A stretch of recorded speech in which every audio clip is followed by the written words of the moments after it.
Welcome mga Lods for today's video.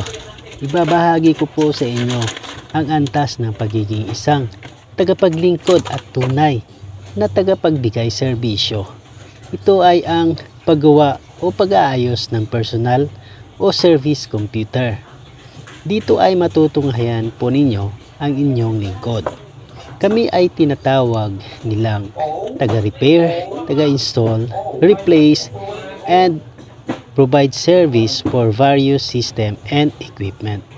Tulad ng nakikita nyo po ngayon.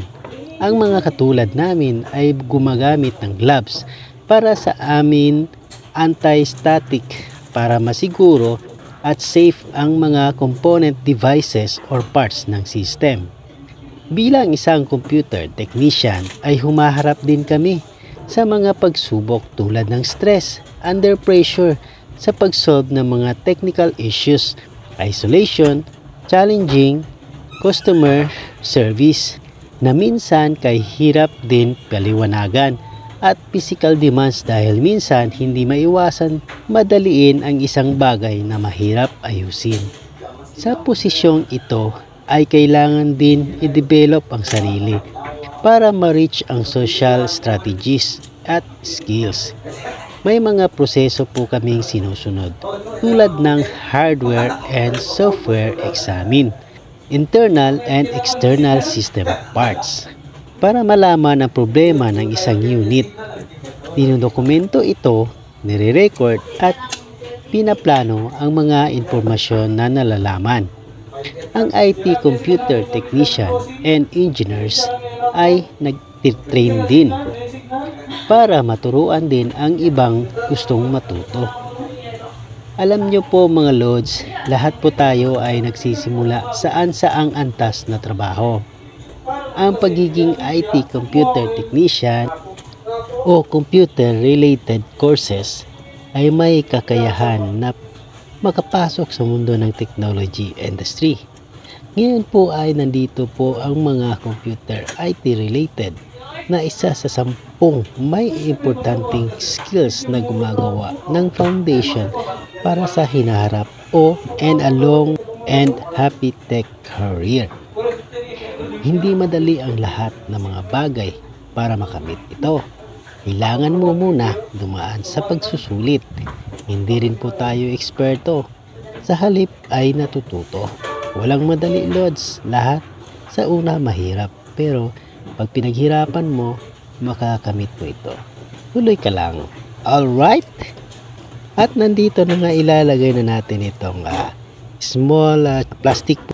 Ilalagay po natin yan dyan banda sa may wifi signal.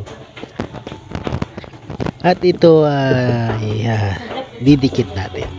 Ngayon, ilalagay na natin yung mga screw. Kasabay na riyan ang ating exhaust fan. Paki-share na rin mga Lods ang ating mga videos. Salamat sa suporta. At kasunod naman dyan ang ating SSD solid state drive. Yan po yung nag-handle ng mga storage files and applications, documents and any datas na mai-store dito sa SSD or yan po yung storage device na tinatawag. At kasunod naman yan ay ilalagay po natin itong heatsink ng processor. Pero bago po yan ilalagay ay lalagyan mo muna ito ng thermal paste or silicone paste. Ito ay nagko-control ng heat para maiwasan or para ma-reduce yung init ng processor sa kanyang motherboard. Kunting patak lang nito mga Lods. Sa mga gustong matuto na mag-ayos ng mga personal computer ay maaari nyo pong gawin iyan sa panonood po ng mga videos natin tulad nito. Marami po ito, no? Meron dito sa mga YouTube, marami po yan. So i-search nyo lang kung paano mag-ayos o gumawa ng mga ganitong technique. Alright. Ngayon nga ay ibabalik na natin yung heatsink ng processor. Nilinis po natin ito, no? Tinanggal po natin yung mga natitirang dry silicone paste niya or thermal paste. Ngayon ay padandahan na natin ito ilagay dahil kailangan po sakto yung mga screw niyan. So ito, at lalagyan na natin siya ng screw para dumikit or para hindi siya mag-move.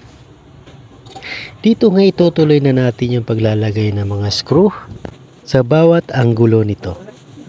Bali, 4 po yung screw nito, no? Dito nga ituloy-tuloy pa rin yung paglalagay natin ng mga screw dito sa baba. At ngayon ikakabit na natin itong battery. Ito po yung kahuli-huli yang ikakabit na parts ng system ng laptop. Battery po yung pinakahuling ikakabit na parts, no? Sapagkat para maiwasan itong shortage na mga ibang components o parts ng system. Alright. Ngayon nga ay tatakpan na natin ito, no, ng kanyang back case or cover. At ito yung lumang motherboard. So ang ginagawa po namin dito ay nililinis po ito dahil hindi ito tatanggapin ni partner or ng supplier. Kumbaga, kapag ito ay madumi, kailangan kung ano yung dumating na bagong parts ay ganun din yung hitsura ng lumang parts. Dahil required po yan at i-check po nila yan, double check kumbaga, for confirmation. So ngayon, kailangan malinis.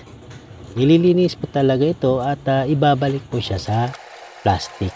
At i-fold na natin at ilalagay na natin ito sa kanyang lagayan sa karton para i-deliver. At ngayon ay nilalagay na natin sa karton para ibalik sa supplier. Ito gat natapos na at ilalagay na natin itong kanyang back cover. Alright. Maraming salamat sa panonood mga lods, no? Pag-share na rin ang ating video at nang marami pong matututo sa ating ginagawa ngayon. At nandito na nga tayo at dahan-dahan na po natin itong isasara.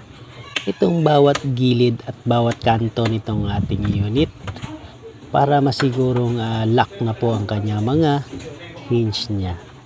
Alright. At pagkatapos niya nito ay lalagyan na rin siya ng another screw para ma-safe na po siya talaga. Alright. Mamaya pa po natin siya lagyan ng screw mga loads, no?